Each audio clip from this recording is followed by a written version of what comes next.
Hello, everyone. We got some D&D lore today, and I can't wait to share with you some of the wacky stuff that relates to these fun little boys on the screen right now. Just gonna wait a few minutes just to give time for people to come in, but I will be here. So,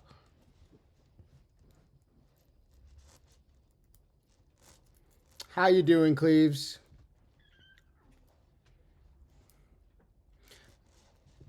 Good to hear.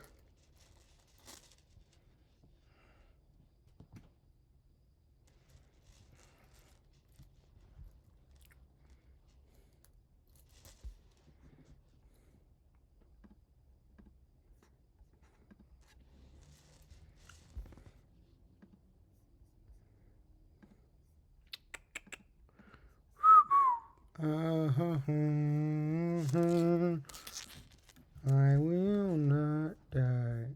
I'll wait here for you. Yeah, we'll get started in just a sec.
Just gathering all the photos I need for today.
Okay, get my last photo in now, and then we will begin.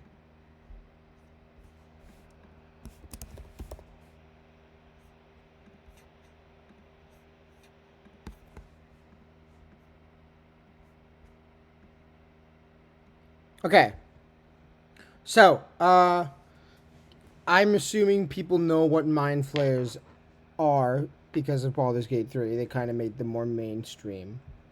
So I'm not going to go too heavily into their... I mean, I will go heavily into their lore, but I more so like outside of Baldur's Gate 3. So, if for a basic summary, I would guess most mind flayers now are not original mind flayers. Mind flayers are extra dimensional, semi alien. They're aliens basically. Their origins are still being debated to this day by most of the scholars in Faerun. That is because most of the time, not even the mind flayers remember their own history, so they don't keep records of their history, which is peculiar because mind flayers in general love to keep knowledge and records on things. It is in their nature to collect and expand their knowledge as much as they can. So, not having their own records of their own race, or at least tidbits of it. But yes, so not mind flayers. Before, I want to say not before time, but a long, long time ago, they had a giant empire that reigned across the stars, the dimensions. This massive empire. It was built off slavery. It was built off the domination of others. They were probably one of the most powerful advanced races in all of D&D at that point. And this was a long, long time ago. So long ago that not even aboleths remember. So I'll talk about aboleths shortly, like third way through the stream. But aboleths are one of the most... I don't want to say intelligent, but they can remember memories from other beings from their species. So another aboleth will know the same memories of a different aboleth. And that can span generations. So some aboleths are older than time, I think. I gotta recheck that. But in reference to what I was saying earlier, the aboleth doesn't even remember the Illithids. That's how old they are. But yeah, so Mind Flayer, Illithid, these guys. But all the Mind Flayers currently, most, if not all the Mind Flayers currently, are victims of Ceramorphosis, in the current time. I have to go through the lore a bit more about the specific Mind Flayers that are still alive, because there are some, but there are some that most of them do not remember their past, and that's what they know what it is now, but they don't remember how vast the empire really was. And I'll go into the concept of what they're trying to recover at this point. But yeah, let's talk about them. So, Mind Flayers in general are very powerful psychic beings. They, in most circumstances, are probably one of the most powerful mind benders of all of D&D's monsters. They have complete control over their mind, able to block emotions, which they barely have any, but they have emotions. Able to project psychic powers that can damage people's minds, dominate people's minds, turn you into a thrall, so forth. So Mind Flayers don't mess around with that stuff. They are very powerful psychic manipulators. But they also are very adept in magic. So it's not uncommon to see a Mind Flayer, casting Fireball. Even though they prefer not to, because they like to get up and close and use their mind powers to shackle you to the ground and then eat your brain. But Mind Flayers are extremely intelligent in that regard. They love collecting information for the sake of collecting information, to use it to better defeat their foes and help continue their grand design. Mind flayers are incredibly self-servant. They do everything out of their own interest for the greater design of their race. To explain what that really means is they don't really vie for power that much, but when they do it in defense, like their defense to, like, when someone accuses, if another member of their colony accuses them, like, why are you doing this, they'll be like, it's for the grand design. Each mind flayer is an individual connected to a greater hive mind, but each individual has their own personality and their own way of contributing to the great design, the grand design that they're trying to fulfill. So they may disagree at some points on certain things, but overall, give me 1 second. Sorry, I'm getting a phone call.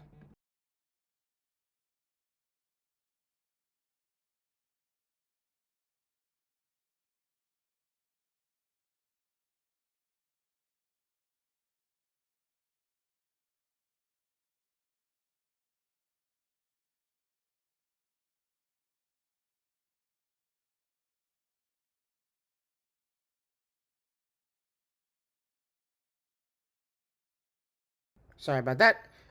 Yeah, so mind flayers, they are. I'll just find out. Hold on 1 second.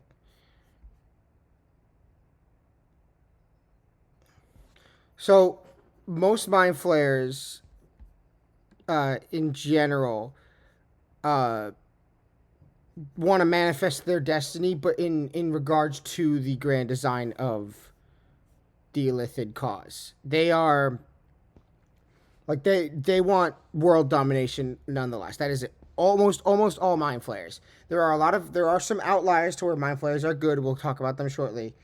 But if the best way to put it is, most, if not all, mind flayers are evil or lawful evil. Their neutrality, it's lawful evil, but they're evil.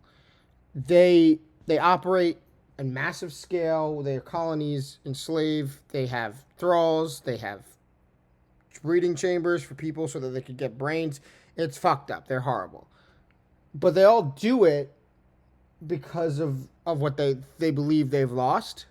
This grand empire that, spanned the stars.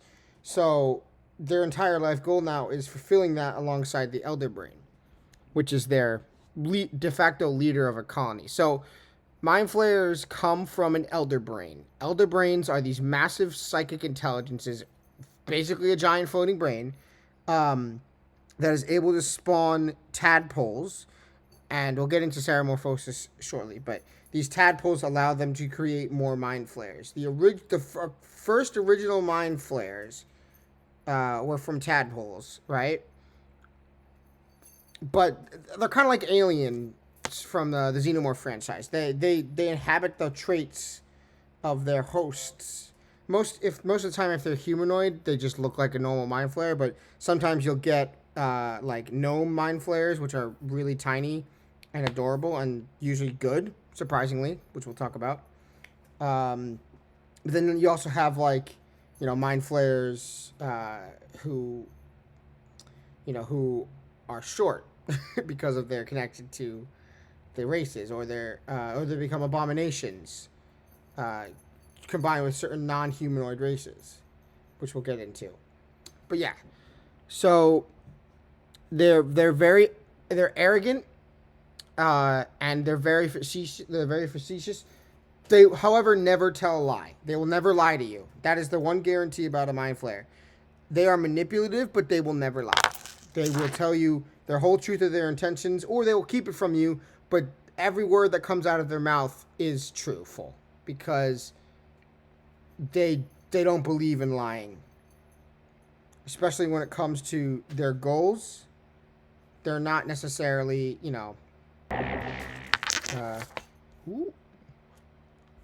who followed? I did not see that. Oh, it's Spoopy. Hey, Spoopy. I gotta move that Twitch elements up.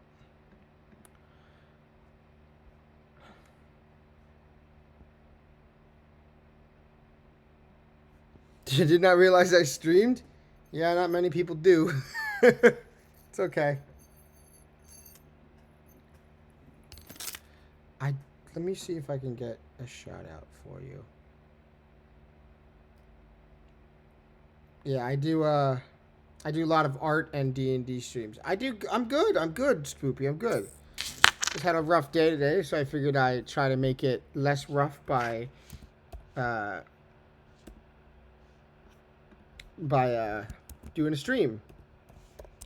I usually do lore streams on Monday because it's Monster Monday, and I talk about a monster or a race of D&D creatures. Go follow Spoopy. He's great. He's made out of cheese, and I like cheese.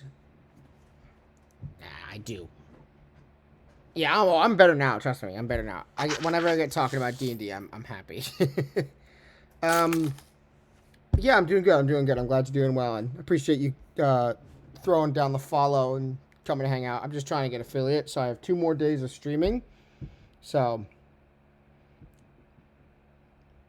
I have to do tonight and then 1 more, and then I'll be able to do affiliate. So I'm doing the grind.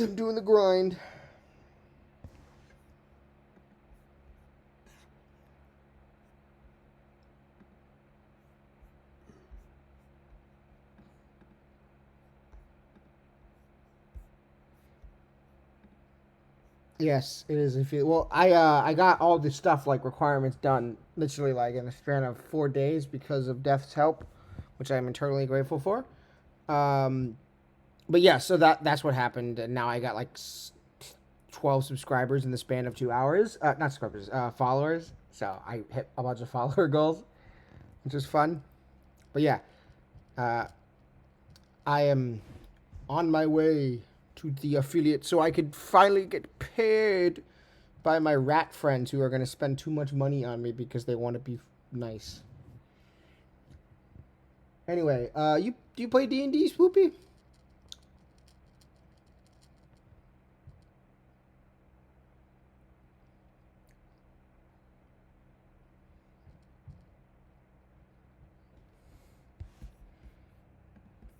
My KPSs.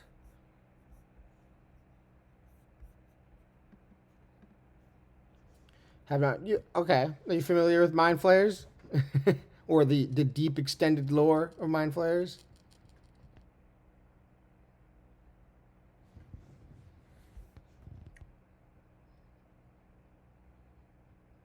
Alrighty, good. Then you've tuned in to the right stream.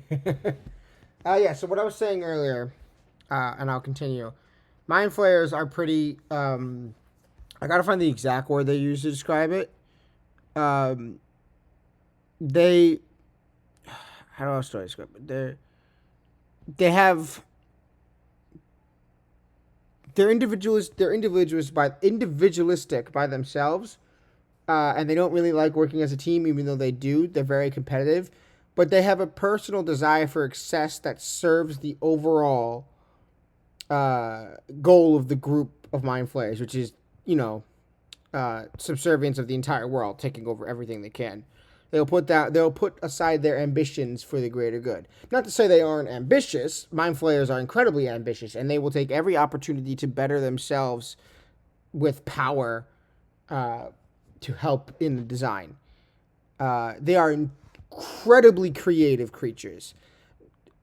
So the thing with D&D, especially with how things are portrayed, the Mind Flayers are evil, but you cannot fault them for their levels of creativity because they are some of the most creative creatures in D&D, and creativity isn't necessarily bad because you have amazing things created. Obviously, a lot of things they create are used to subjugate and hurt people, but they spelljammers, which are these flying ships, one of their improvements they made. Obviously, spelljammers weren't made by Mind Flayers, but I actually don't have to double check that. But regardless, the spelljammers are spaceships, basically, in D&D. They're these massive contraptions that fly through space, and their spaceships are incredibly powerful, and they're able to host, and turn people into Mind Flayers via ceramorphosis. They're incredibly cunning in that regard, to continue to create new things. They want to reach new heights of individual achievement among their peers in their colony. Obviously, since they are mind flayers. A lot of it is just we're being evil. They understand that knowledge is power, so they want to obtain as much as they can to better themselves for the rest of the goal. But that also does not mean they're not emotionless. So a lot of people tend to portray mind flayers as emotionless husks in their games because there is plenty of evidence proving that they are emotionless. But they do have to non-illithids, to us, to players, they seem calm and collected almost at all times. Dispassionate, basically, they don't really have emotions outside their constant desire to dominate others, which is very prevalent if you've ever met a mind flayer. But with that, they do have emotions, and they rather be pragmatic about their emotions and their outlook, but occasionally they will have lapses in their judgment and they will break, if that makes sense. They usually are either seen as calm or furious most of the time. Most of the time it's furious because most of their emotions are negative. So you'll never see a happy mind flayer. You'll see an intrigued mind flayer who comes off as, oh my gosh, I'm learning about this great thing. That's awesome. It's not happiness, though, because they do not plan to become happy. It's not part of their goal. They don't have a sense of true happiness.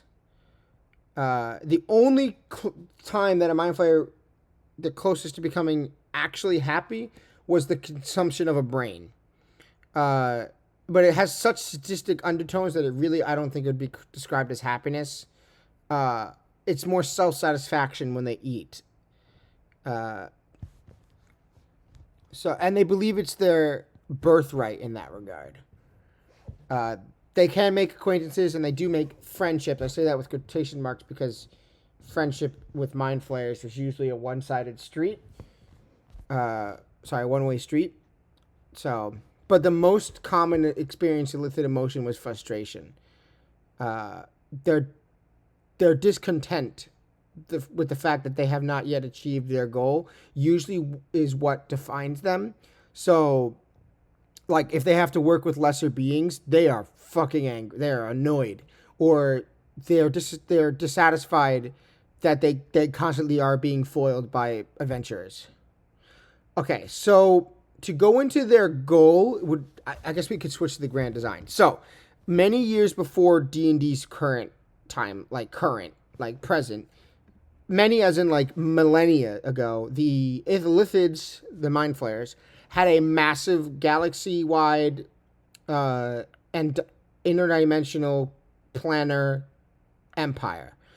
And to put into perspective the sheer scale of this thing, I'd say it's bigger than 40K's like whole universe combined with all those empires. So this empire consisted of so many enslaved races, one of them prominently being the Githyanki, which we'll go into, that the illithids were on a mission called the Grand Design. It's basically just the final solution, but D&D. But their grand design was complete and total domination of the entire universe, because that is their whole MO. Mind flayers love to take over and dominate things. So ever since their empire fell, which they don't even remember, by the way, that is a really interesting thing. Mind flayers never kept those records at those times. I'll go into the section when it explains it, but they barely remember their own goal. They know that it has to be the subjugation and, the destruction and over enslavement of everything, but they never knew when it started, who issued the order, stuff like that. So they barely remember it, because they don't keep documents on it, which is weird because mind flayers love to do that stuff. They write about everything. But yeah, that grand design is what fuels their colonies. It mainly, again, mind flayers are individualistic, but they live in a hive mind with a elder brain. The elder brain is the true evil here. So it is possible for mind flayers to be neutral. I won't say fully good. They can. There are some outliers, but Mind Flayer's lawful evil nature comes from the Elder Brain. If they are in the presence of an Elder Brain, that is what is controlling them. 100% of the time, it influences their mind, and the Elder Brain knows this. Mind Flayers are powerful beings. Mind Flayers. One Mind Flayer alone is still able to dominate an Elder Brain. It's possible, right? The Elder Brain knows this, so it refuses to let anything kind of rise up. Eventually, at some point, if the Mind Flayers grow powerful enough, they will split off from that colony and start their own, and one of their own members will turn into an Elder Brain themselves. But their grand design, what we know was started by Elder Brains, which are these massive, which I'll switch to right now, because that is what next little shot should be. So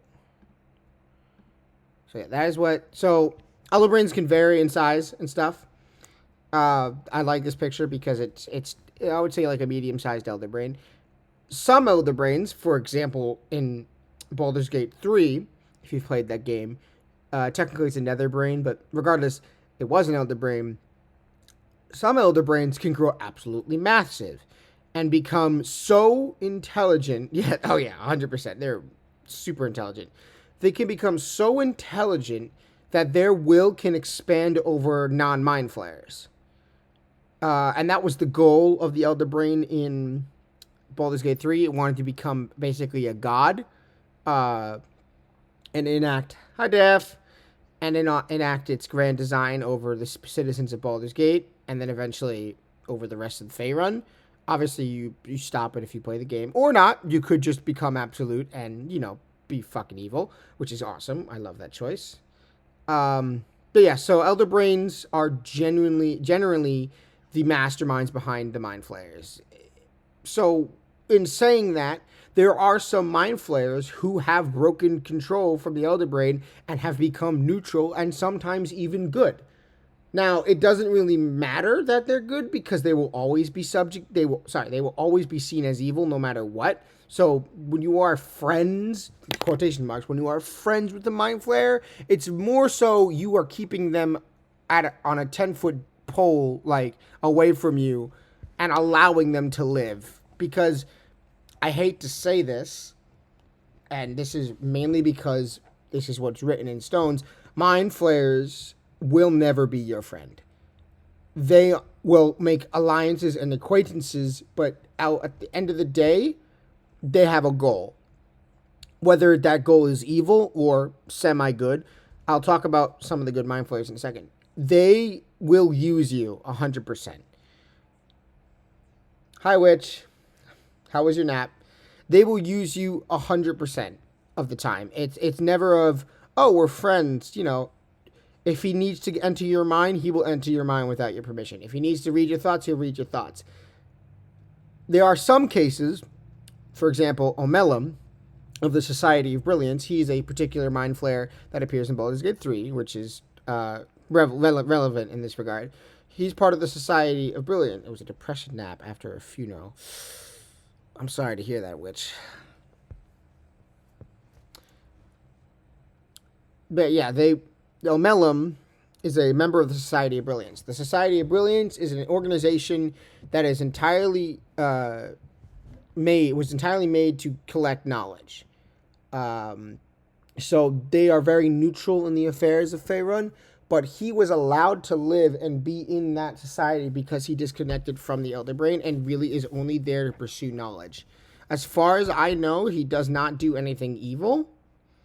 And he's more neutral good, sometimes good. He does help you, but he's more fascinated about learning. In the game, you can talk to him about his race, and he's fascinated to learn more about his race. Which, is obviously like, why is he fascinated and more worried? But he stresses the importance of destroying an Elder Brain because of that. And he speaks for, I wouldn't say all Mind Flayers, neutral Mind Flayers. Again, being a Mind Flayer is usually evil. So, and it's not wrong to kill him in that regard. Obviously, he's not. no Mind Flayer is innocent, but he's more so, if that makes sense, because he, swore an oath to, and they're smart. They're gonna uphold their oath to not do what most Mind Flayers do. But with that knowledge that Mind Flayers can break from the Elder Brain never likes that. So it will put basically all of its time really into subjugating its Mind Flayers to a point where they resent it. The Mind Flayers always hate their Elder Brain. They believe that they could run it better. So that will bring me to the topic of the Othrylid. I think that's how you pronounce it. So every now and then, when ceramorphosis occurs, before ceramorphosis occurs, a tadpole, which is what they use to make Mind Flayers, a tadpole will be impacted by some unknown force in the universe, turning them into an Othrylid tadpole.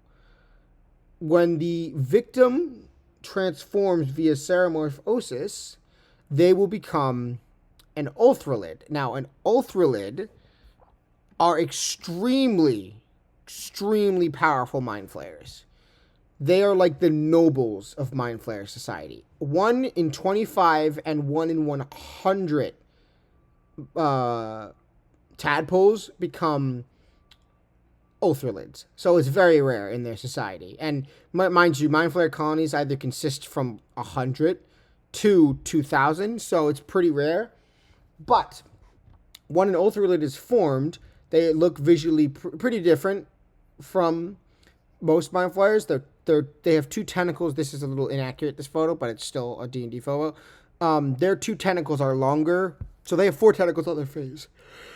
But an Othrylid's back 2 tentacles on his face are longer than its front 2, which indicates it being of high society.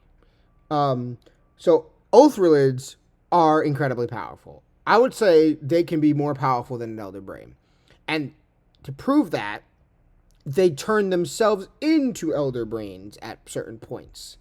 So the way an Elder Brain forms most of the time is usually an Othrylid is fed up with its Elder Brain and rebels and leaves the colony. Upon leaving, they start their own colony, and that Othrylid will break itself down into a sludge, removing its brain with its staff. So that staff that it has is a good beating weapon, but it's used to remove its brain. So he removes his brain, places it in a brain pool, which allows the growth of an Elder Brain, and then all the Mind Flayers that decided to leave with him or decided to rebel either are put under his thrall or on his control, and they all merge their minds. Basically, they kill themselves like a mass suicide and combine their body mass and their minds to the Elder Brain that is being gestated in the brain pool. So eventually it becomes a fledgling Elder Brain, which is quite small. But usually they do this in such secluded places that Elder Brains can pop up. And again, the size of Elder Brain can vary, and their power can vary. So this Elder Brain could be really small. Like I would say maybe as big as like a young green dragon, which is still big. But they keep they keep themselves hidden until they're ready to spawn tadpoles, which then go infect the local slave populations. Or, if the Othrylids are smart, which they are, Mind Flayers are almost always accompanied by 1 or 2 more slaves.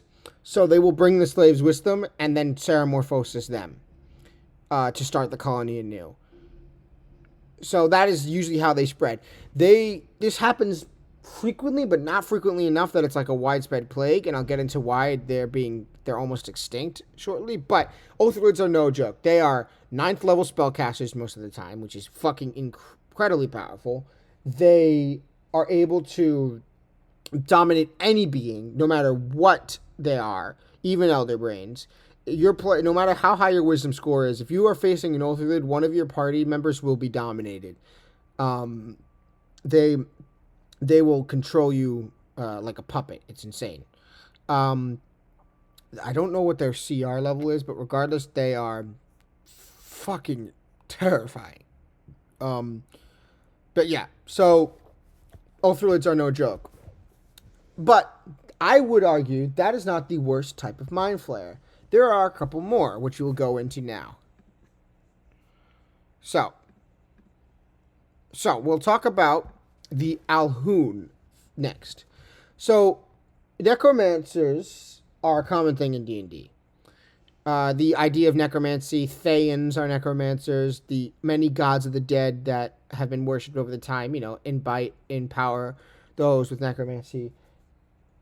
The Illithids were first adverse to necromancy. They used a lot of powerful spells and their own minds to subjugate beings, but they never realized how powerful necromancy could be until later. Thus, an entire sect of powerful mind flayers discovered lichdom. So lichdom, or turning themselves into a lich, is common among necromancers. When the mind flayers do it, they become a race called the Alhoun, which is just basically undead mind flayers. They get a palish skin, they become more degenerative, and they also become more deranged and way more evil than typical mind flayers. They are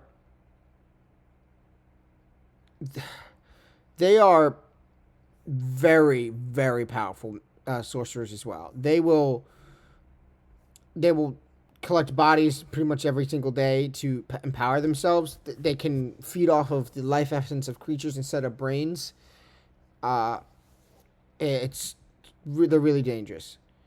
But they're also very rare, because not all mind flayers want to become liches. They believe that that's them sacrificing their integrity over to another god other than the gods that they worship.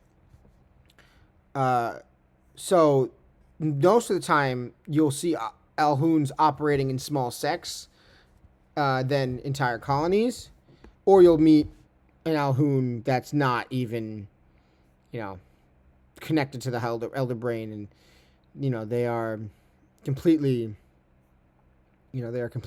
reservant from that. But yeah, Alhouns, who defy, they're outcasts. Most of the time, they're outcasts. I call them Alhouns, but they can also be called illicit itches. Yeah, illicit lich. Yeah, that's the only most powerful. But yeah, so there's not a lot of lore on them. They don't really need to eat as much. They smell like shit. But they're wizards or sorcerers in their past lives before. So I'll go over Soromorphosis next, but before they transform, they all were interested in necromancy. So, but yeah, those are Alhouns. They're cool. I like them. There's quite a couple notable ones, but yeah, they're basically undead zombie squids, octopus things. Now we're gonna talk about one of my favorite Illithids. So Illithids don't tend to stray from their overall evolution plan that much. When they do, it usually tends to be horrible results. Sometimes it's out of their control.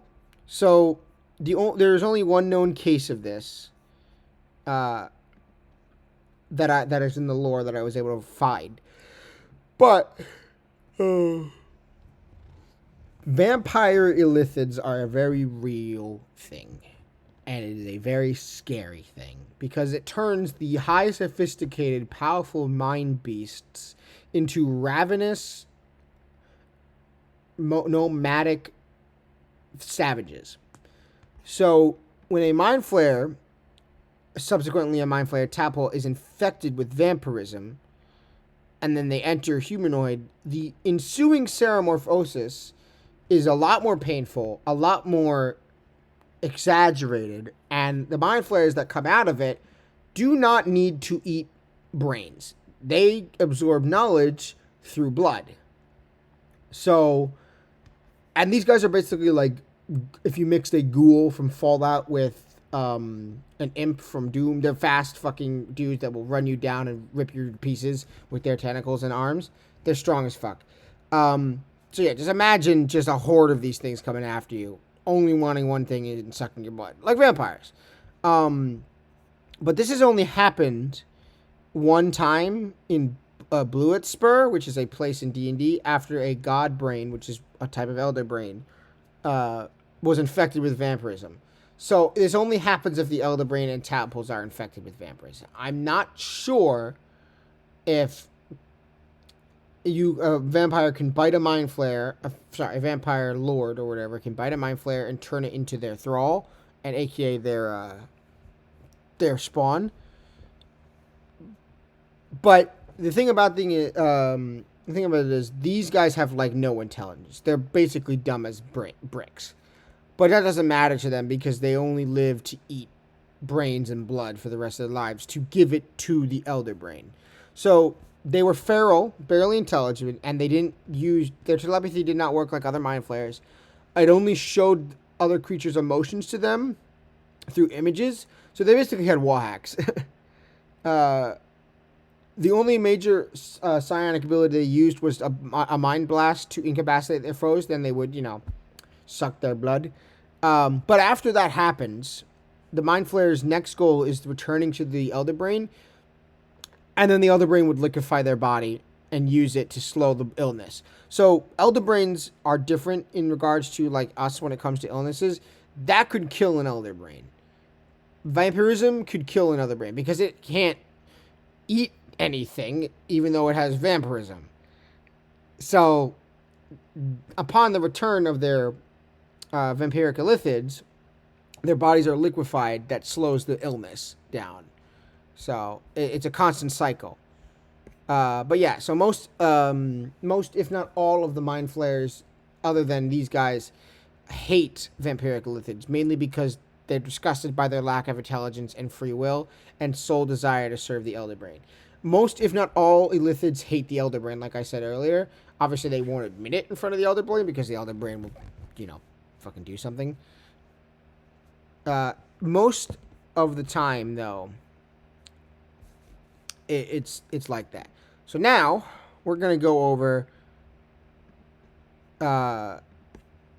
seramorphosis. So seramorphosis is the process of being turned into a mind flayer. It happens over the course of 7 days, and each of those days is quite what's the best word to describe this?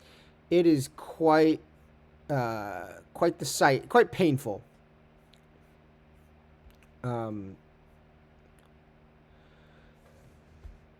First day, hold on, let me get the stages out.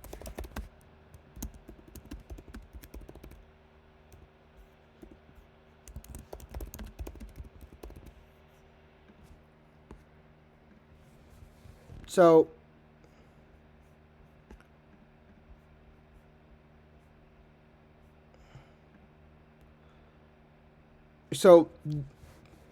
fuck, I gotta get the actual.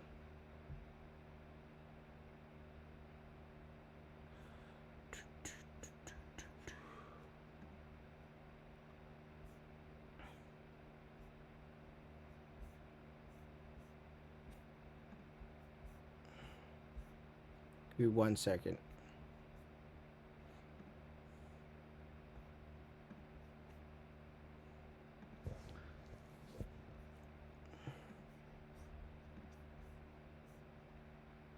Okay. So there are many symptoms to it. But overall, throughout the 7 days, you will experience some form of disorientation, headaches, hallucinations, physical pain when the transformation begins. The transformation of your dietary tract will be changed. So your stomach will basically change. You'll be vomiting up dark blood, colored vomit. You'll be losing all of your teeth.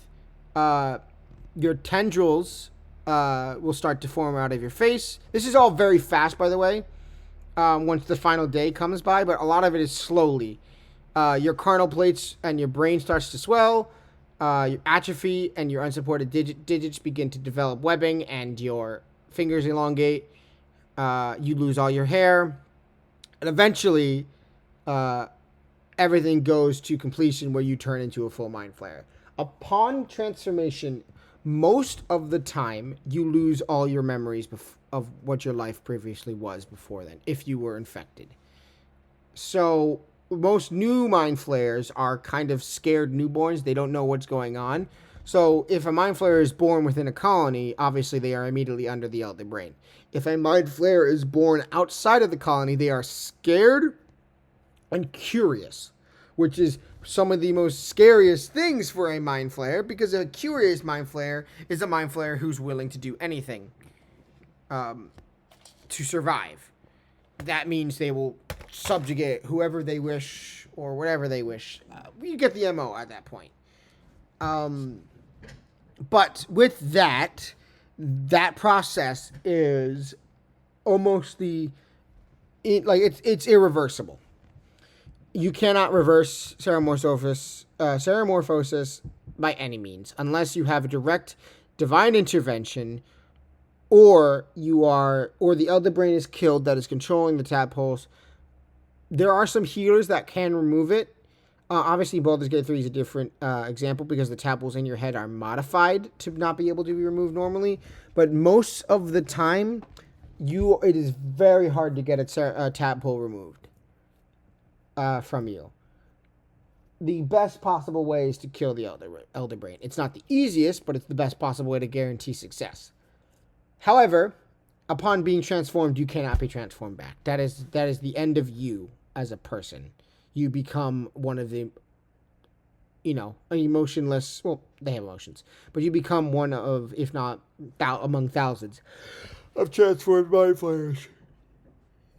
Every preconceived notion, every memory, dream, goal you ever wanted in your life is gone in a moment. You are solely subservient to an elder brain or to your new ambitions, which is usually domination. So there are some mind flayers that escape this, the Emperor being one of them. He's able to keep his memories, which is peculiar, but there's reasons for it. Very particularly strong individuals too. But most of the time, you also are immortal when you're a mind flayer. So some people see it as a net positive that being a mind flayer is not all bad. I disagree, but the positives of being a mind flayer, especially when you are transformed, is you are basically one of the most powerful beings in all of D&D. Obviously nothing compared to someone who can cast Wish, but regardless, you could get to that point eventually. But the only thing you need is brains, which is not hard to come by because it's D&D and you can kill anybody. I mean, the population is so large. You have the ability to control and suggest anybody with just a thought. You have a natural resistance to many things, and you fucking can fly. So, you also learn spells at a rapid rate. You're able to retain knowledge. You're able to create. It's a pretty good deal besides you looking like a squid.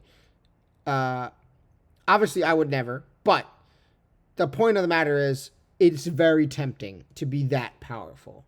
And especially if you become an Oathrelid, which is rare, but it's possible. And you could also use that to your benefit. If you're like the Emperor and happen to keep all your memories, you are just a completely better version of yourself in that regard. You have all of your memories and new power and new ambition. Obviously, that new ambition will overweigh the ones that you had before, but it's a pretty good deal for some people. I don't think it's a good deal, but for some people, definitely. Especially evil characters. So that is usually what ceramorphosis entails. It's quite the interesting process altogether because it's the only way mind flayers, can reproduce. However, it is not just limited to humans. More species can be infected and turned into a variety of abominations. So I don't have all the pictures for it, but I will describe it. So If you implant a tadpole into any dragon type, upon ceramorphosis, the dragon will turn into a brain stealer dragon. Usually what this is a dragon with tentacles on its face and a big brain in the back. Utterly horrifying. I love the way that it looks, and I need to eventually do that for one of my campaigns, but just imagine a dragon with 4 tentacles on its face, semi-octopoid looking, and a big brain. Very dangerous. Then there are gnome ceramorphs. Ceramorphs are the term they use for most of the humanoid morphs. So almost all humanoids, for example, human, elf, Githyanki, Githarazi, Grimlock, Gnoll, Goblinoid, and Orcs, turn into mind flayers. Like, they don't change their look. However, some races, for example, gnomes, when they go through ceramorphosis, they have a chance to fail, and they become a gnome squidling, which are, despite them being mind flayers, actually good. For some reason, gnome squidlings, look them up by the way, they are adorable for being a squid monster thing. Gnome squidlings reject the elder brain and have their memories and are extremely powerful. And two, being a gnome squidling is not a bad thing. Like, surprisingly, obviously you lose your looks beforehand, but you have, powerful abilities, and you retained all your shit. Like I said earlier, it's a win-win for anybody who wishes it. However, when they do not fail, they do transform into kind of like a shorter, basically like a gnome mind flayer. They're just really short, which is kind of funny. But then you also have a mind witness. So, mind witnesses are probably some of the most dangerous aberrations ever in D&D, because they are a combination between beholders and ceramorphosis. Beholders, if you know anything about them, are probably one of the most powerful creatures in D&D. Paralyzing eye rays, dangerous gazes, fucking magic, all that. They are intelligent as fuck, floating eye monsters. If a mind flayer's tadpole goes through ceramorphosis in a beholder, they become a mind witness. Now, mind witnesses are extremely psychically powerful. They're nightmares. They're nightmare fuel. But they have so much psychic power that they can control elder brains too. So they need to be controlled.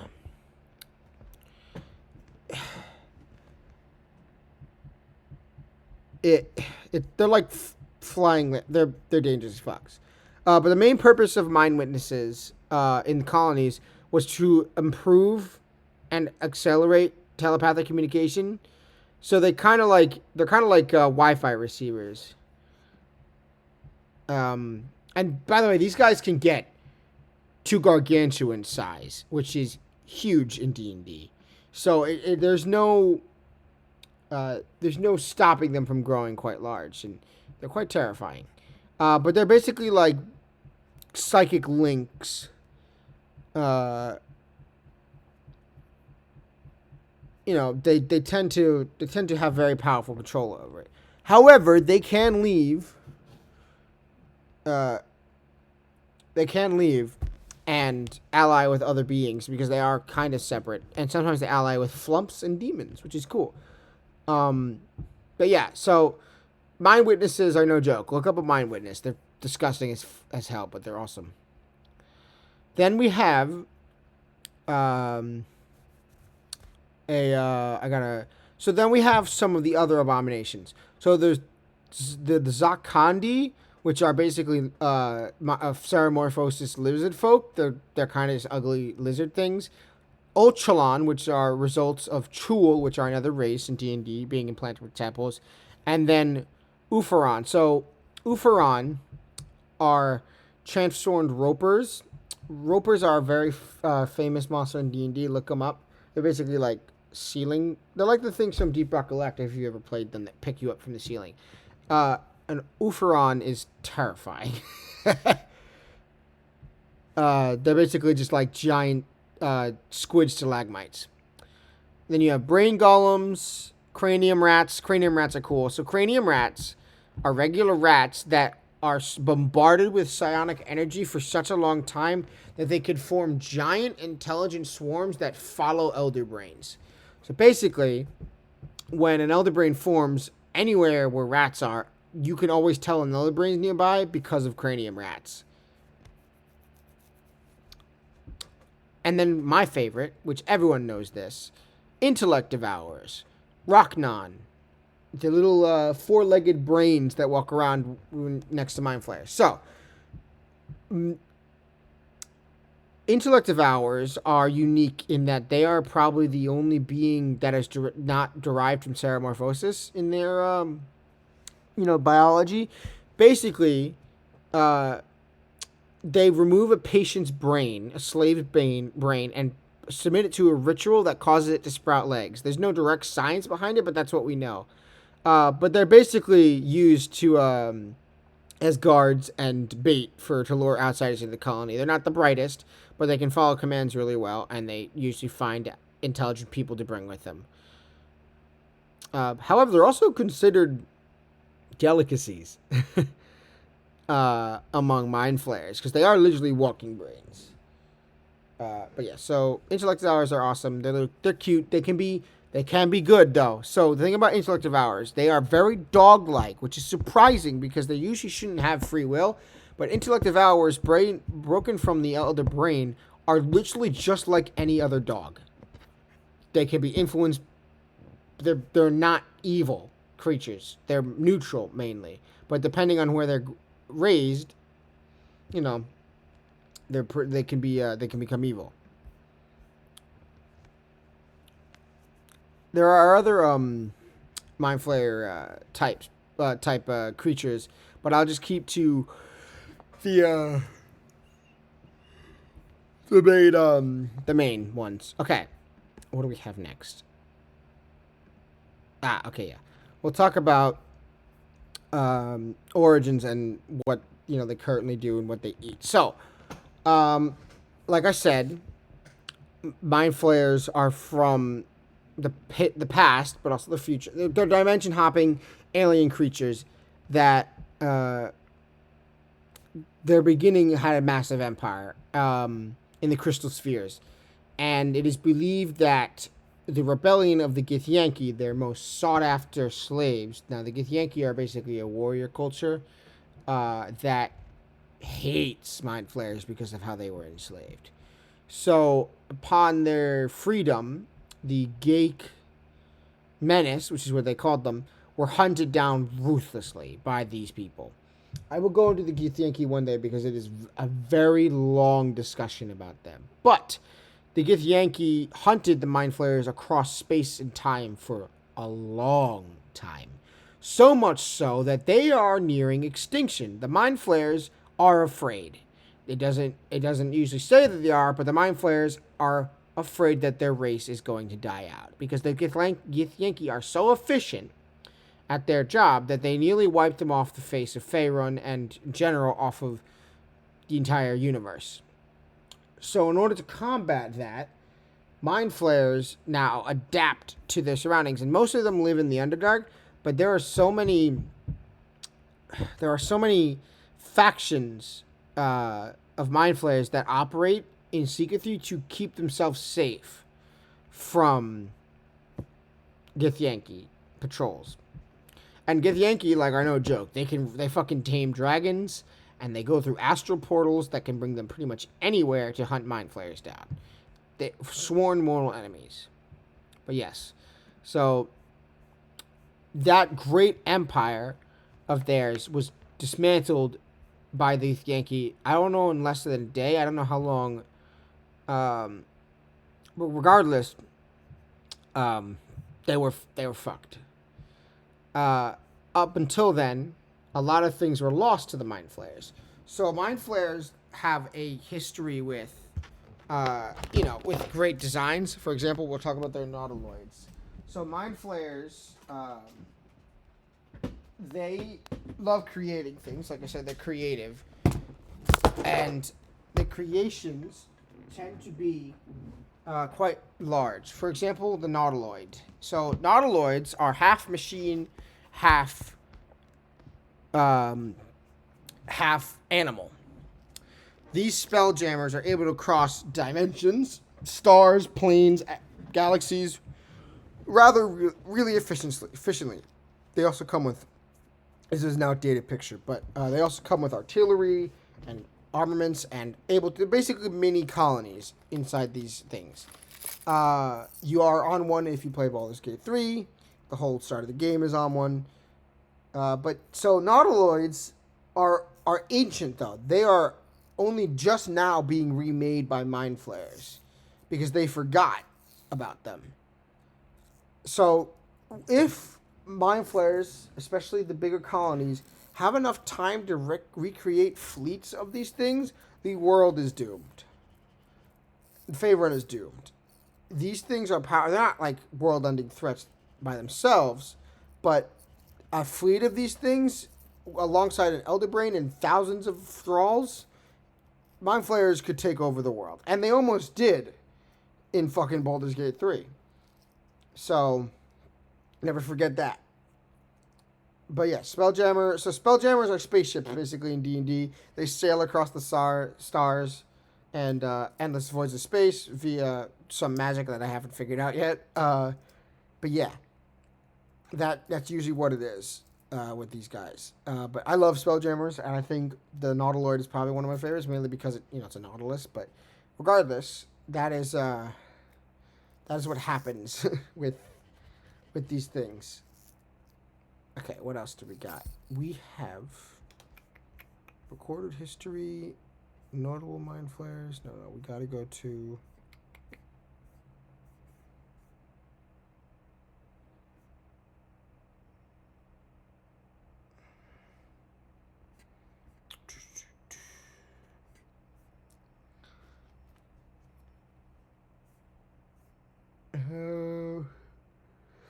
So it is not entirely out of the question for Mind Flayers to have relationships, not like loving relationships, just relationships with other races. So they were respected by some of the less nicer races of D&D. So Beholders respected them. Drow respected them. Drow are a whole entire other thing. Drow are all about respecting power. So naturally, they already respect Mind Flayers. They don't have to like them, but they understand that they're powerful. And other dominant races of the Underdark also tend to respect Mind Flayers, mainly because they do not want to be, food for a colony if they make a Mind Flayer mad. Despite their aggressiveness, though, Mind Flayers were paranoid all the time. They knew that they were going extinct, like I said earlier. So their entire time is spent preparing for the end, if the end comes. And most of that time preparing is spent trying to build as much power as possible. But being a thrall under a Mind Flayer is an interesting process. It's not as simple as you think. So it was a process that required focus and effort of the entire colony. The effort was a two-step process. The victim was first rendered docile and mindless. Then it was filled with the skills and personality to meet the needs of the colony. Basically, from what it says is, if you were captured by a Mind Flayer, they would remove your original personality and basically assign you a new one that would benefit the colony. So, say goodbye to everything that you knew, and you are now a thrall. When a Mind Flayer focused on creating a thrall itself, the other Mind Flayers in the colony were required to focus full attention on donating their psionic powers to the transformation. First, the potential thrall was calmed using psionic energies.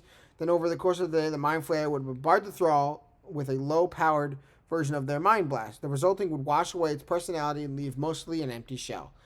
If you play Baldur's Gate 3, you can meet someone who's a thrall. It is exactly what I just described, an empty shell. When the victim was ready, the Mind Flayer replaced the thrall's personality, alignment, and skills. A few colonies were so talented in creating thralls that they could retain even and implant new psionic abilities in the resulting thrall. Other colonies were adept at leaving the thrall's persona intact while augmenting it with the unyielding fanaticism to the colony and its elder brain.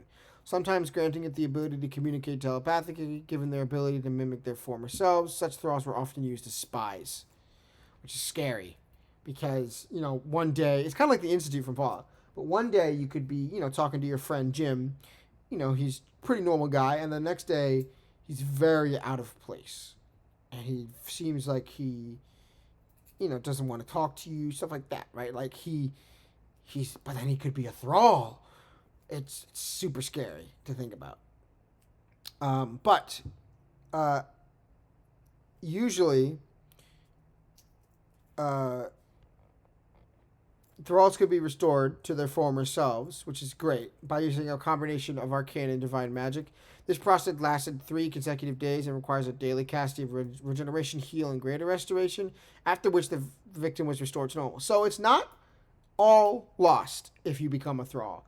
As long as you don't have a tadpole in you, you should be okay.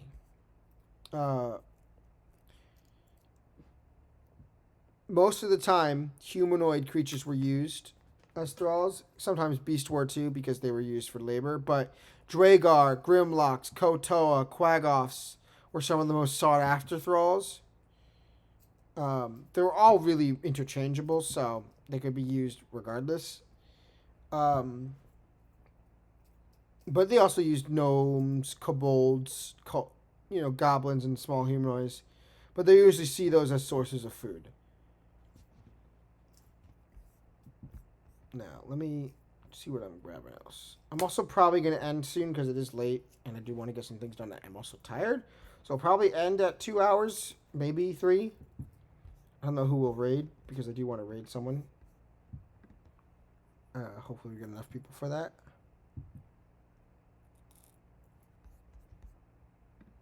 Sorry, my page isn't loading right now.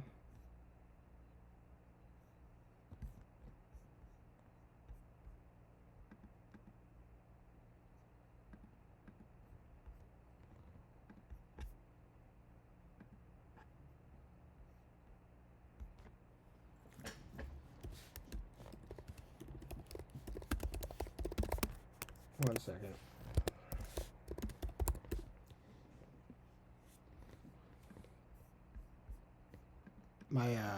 My notes are being finicky. Okay. So I guess we can really segment to talking about talk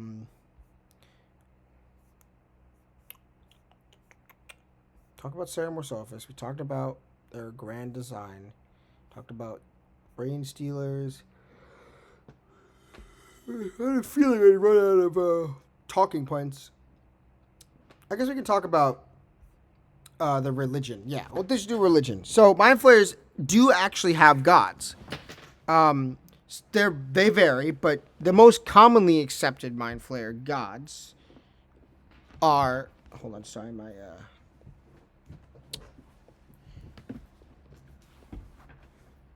my cord was getting in the way. So Mind Flayers actually do have gods. Their gods are almost pretty much wholly evil. I don't know if they were Mind Flayers previously. I gotta do reading on that, but because it is very possible for that to happen in D&D. Okay, so Manzakorian.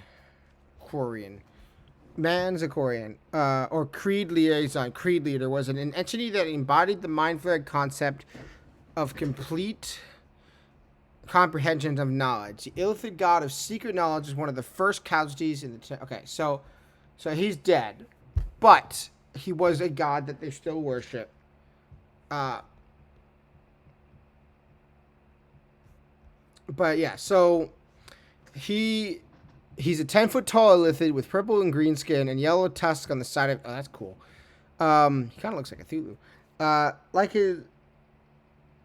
Yeah, so he believed that illithids were natural rulers of the plains and worlds and are born dominators of all of the races. Those lesser breeds fit only to be food and slaves. However, the deity also considered that there were valuable things to be learned from other minds before consumption. The act of devouring brain delight made it all the sweeter if looked forward to indulged to indulge later on. The Mind Flayer God of Secrets is a venerable treasure trove of lore and knowledge. Some of its multiversal importance and other pieces seemingly innocuous bits of trivia and personal information. They call him the Flayer. That's awesome.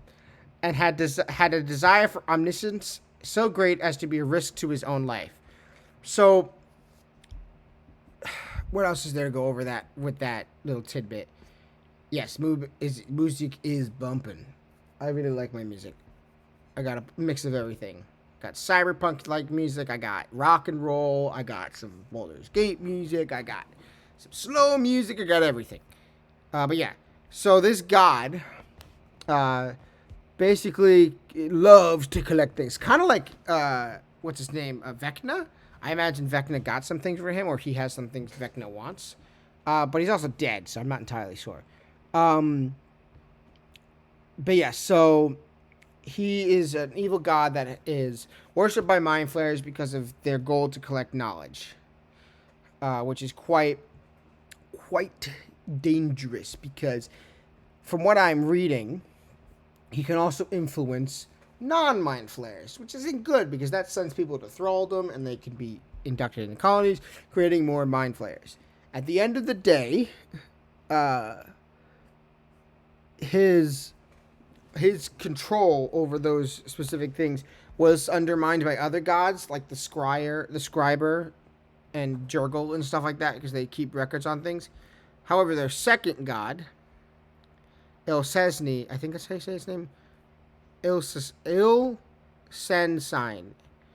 also known as the Great Brain or Powerful Brain, was the patron deity and the creator of Illithids.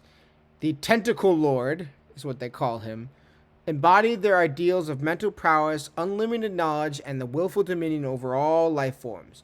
Although predominantly focused on Mind Flayers, the God Brain was the patron of all beings that enslaved the thoughts of others.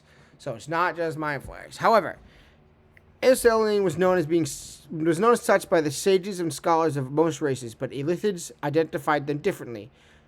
Rather than a name, telepathic communicating Mind Flayers use a series of visual images and symbolic denotations to represent it. That's also another thing. So Mind Flayers don't have names typical to what we consider names.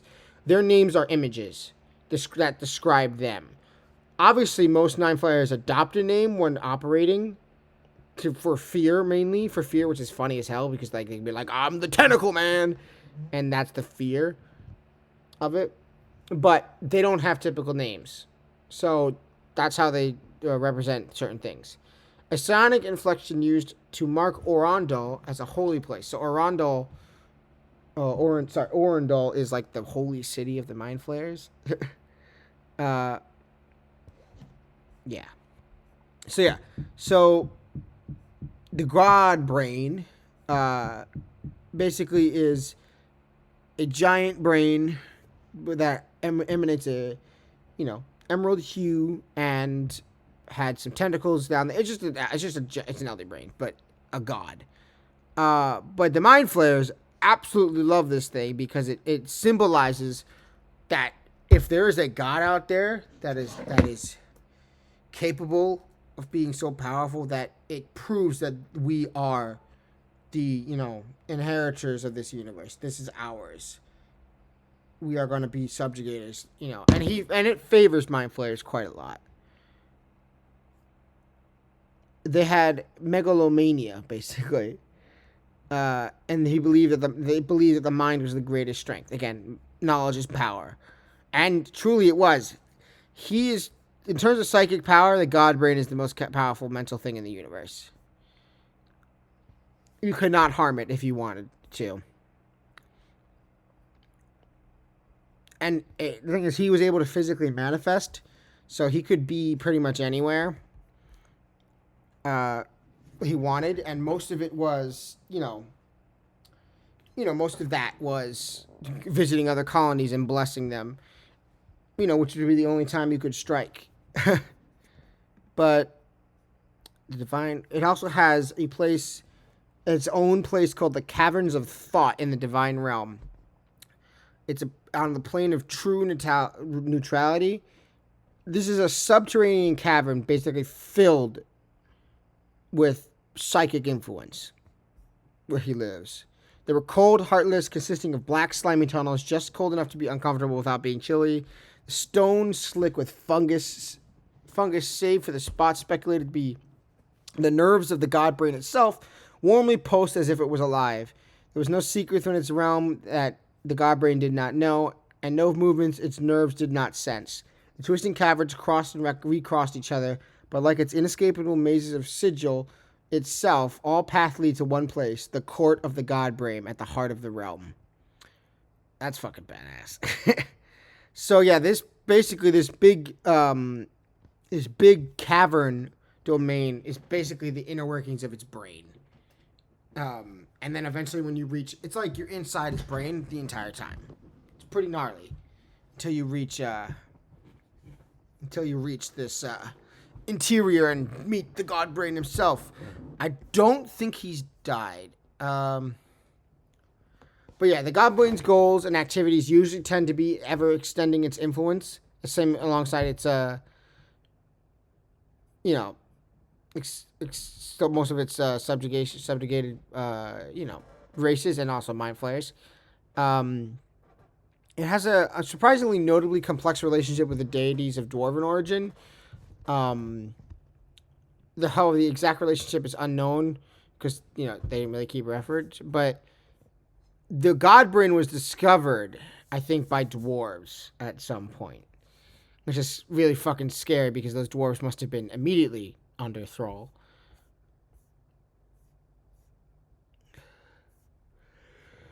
Hold on. So there is churches, but they're all in mind flayer colonies. So you'll never see one above the ground. Orondil, which is the holy site, is basically like the holy city for... let's talk about Orondil, or however we pronounce this. Orondil is the city of lore takers, and was a large underground mind flayer city-state in the lower dark of the Darklands. Orondil was one of the earliest illithid cities on Toril, which is the planet, and was highly famed for its inhabitants and rampant collection of exclusive knowledge. Its wealth and knowledge rivaled even Candlekeep's great library. The mere mention of the city struck fear into most Underdark denizens of southwestern Faerun, not only due to its being an illithid city, but also because it was the holy site of the god brain. This city was the birthplace of both the Dwagar and the Tren, races as well as the Takanzandi, Ufaron, Morzagon, and Ceramorphs. Yeah, so the Dwagar came from this place. Where Dwagar are basically Underdark dwarves. Orondil was located in the Underdark beneath the Shining Plains. It lay 90 miles northeast of Ormath, which is a city, and northeast of Lashal, which is also a city. It is slightly more than 26 miles beneath the surface. I really wish I could get a picture. But yeah, this massive Mind Flayer city colony thing was so prominent that, even mentioning it, in the most recent time, I don't think this is most recent, but I'm pretty sure the city's gone. I don't know. In 1372, there was approximately 3,450 mind flayers and over 12,000 thralls and ceramorphs and golems. To put that in perspective, that is a lot of mind flayers, but that's not even the largest of colony can go. In only 2 years beforehand, there were 6,000 mind flayers. 400 of them were Ulthralid, then the Elderbrain, and then over 8,000 ceramorphs and over 11,000 thralls. It's a very, very large, powerful city. So the Elderbrain at the time, Encephalid, was... Yeah, Encephalid, he did not have absolute authority, but he was one of the biggest authority figures in the city, controlled most of the going around of the city. So it's just... Yeah, so Encephalid was an avatar for the god brain. Yeah, so, yeah, Encephalid is very important. Thank you, Rai. Appreciate it. We're wrapping up soon, so I just need to get at least, hopefully, 2 hours. I don't know. I don't know how long it counts for. I don't know how long it counts for it to be considered a day. Oof! I just got home. It's all good. Appreciate you being here though and supporting. We're just talking about brains and mind flayers. Probably gonna raid out to someone small or one of Def's friends. It's also very hot in my room. Ah!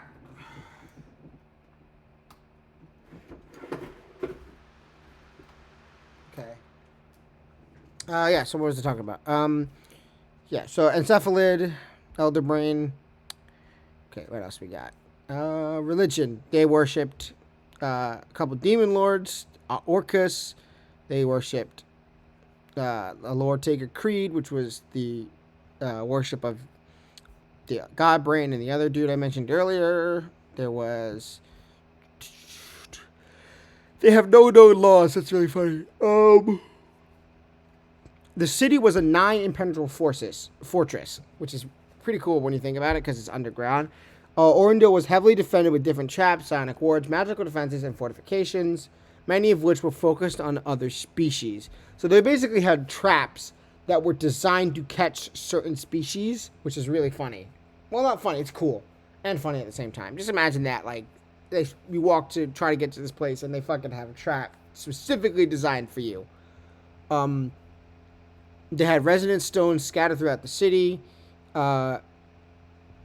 They were imprinted to induce pure terror, which is fucking. So resonance stones in D&D are kind of like you can influence them with magic, and they kind of just constantly pulse out. And they were imprinted with terror, which is a status effect, but also like just in general, it's just like a very fucking scary thing. So just imagine you're walking along, and all of a sudden you're just afraid and scared and terrified. That's what those do. One of the most important defensives was Encephalid himself. It was able to detect non-shielded mines for 5 miles in every direction and also speak directly to the others through innate telepathy. It was also able to scry through dominated thralls or willing. So basically, this thing knew you were approaching the city before you even saw the city, which is their greatest defense. They also had an invisible bulwark. To put it in simple terms, it was a repository for psychic energy that mimicked a mythol. A mythol is a powerful magical effect created by a group of skeletons. It's like a ward. It was structured through overlapping psionic steels that covered much of the cavern walls. God damn it, ads in my way. Most of the cavern walls of the city, the Encephalid. Oh my god, this is a really good song. Encephalid maintained it, which was created by a combined effort of Illithid, entire generations of Illithid. It was used by individual Illithids with Encephalid's permission to augment their psionic powers, heal themselves, gain temporary immunities to magical and non-magical effects, and detect the presence of undead and other intruders. It also assisted Illithid in utilizing lore caches of the undervaults of Ilsesni. Their military, which mainly consisted of thralls, like most Mind Flayer militaries, was led by Vigil Eaters. Officers were divided into 3 divisions. They had a quite surprising rank system, too. 3 divisions, which covered military offenses and defense, offense and defense, policing action, and intelligence. Each branch was headed by a high Vigil Eater.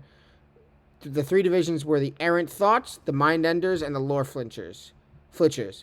Enslaved Quaggoth, Berserkers were used as shock troops. The Mind Flayers frequently patrolled their territory with squads commanded by Vigil Eaters. And the environs of the city also had at least 12 Golbron psionically dominated by Illithids. I think Golbron are like giant monsters. I gotta check.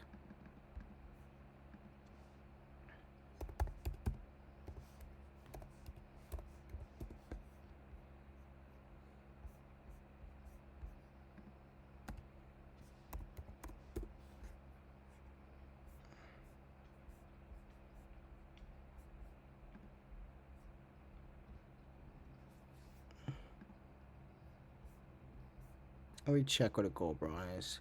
Pretty sure they're dwarves, actually, now that I look. Or some form of it. Separated into 400 schools controlled by the Norwich Creed. They were used to chase down those who tried to enter the region uninvited.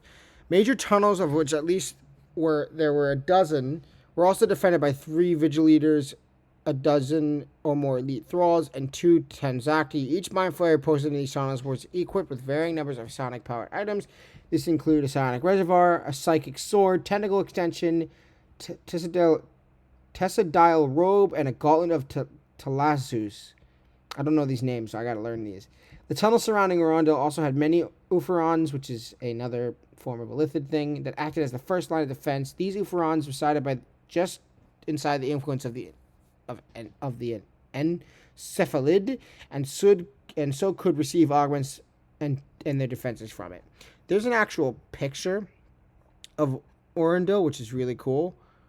They have a fucking tavern. The fact that you could be let into the city. They have breeding pens, which is gross.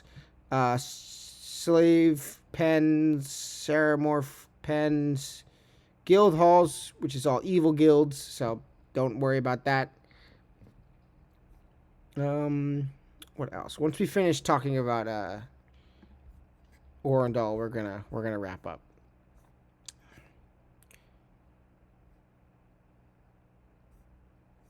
Okay. Talk about their. So the Lore Taker Creed. We'll talk about all the creeds. Lore Taker Creed. This creed was responsible for organizing and translating knowledge brought to the city. So they're basically your lore keepers. Creative Creed. This creed was the scientists and inventors, which was consistent of mind flayers, obviously. Tamer Creed. This creed controlled much of the city's martial and non-psychic might. So this was basically the guys who tamed all those monsters. Norrisher Creed. This creed was responsible for breeding thralls and also for supplying the city with fresh supply of brains. Ew. Abysmal Creed. This creed was special for torturers. The Influencer Creed. This creed purpose was to find secrets and change opinions through indirect methods. That's really funny. Influencers existed in D&D. Gatherer Creed. This creed was in place of the promote immigration. Never really happened. This creed, Ariser Creed. This creed focused on plundering or invading surface lower houses. So they just fucking invaded. They were raiders. Venerator. This creed was for the religion of the Godbrain. Errant Thoughts. Military organization that was associated with the Tamer Creed. Minders. Military organization that was associated with the Lore Taker Creed. And Lore Filchers. Military organization that was associated with the Influencer Creed. And finally, the Brain Brokerage. This was a trading coster in the southwestern reaches of the city, Arendel's Rings Caverns. Oh, there was a guy named Cephalosk. Okay. I think that's where I'm going to wrap it up for now, because I am tired as fuck. So if you guys want to go raid out anybody, that's what we're going to do now. I got to find someone to raid. There's not a lot of us, so it doesn't really, have to be such a substantial. You know what? I'll raid Crucible, because he was very nice last time. And I think they're eating right now, so I'll wait until he gets back so that we can raid. But other than that, I hope everyone had a really good day today, and hope they enjoyed themselves. I had an interesting day, but I'm going to be better.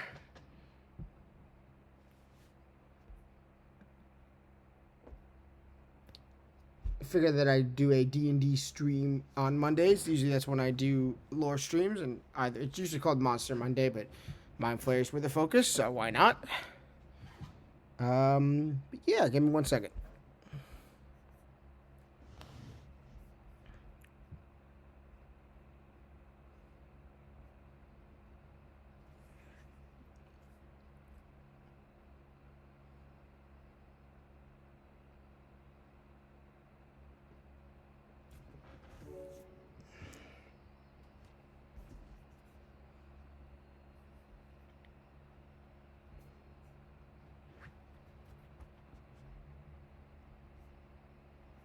Oh, he's doing a 24-hour live stream. Damn, he's at 9 hours right now. Okay.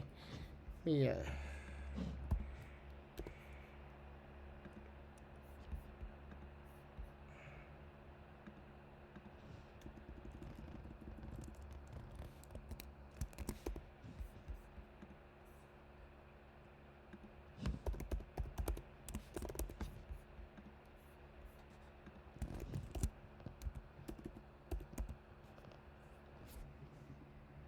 Alright. We're gonna go raid him. He probably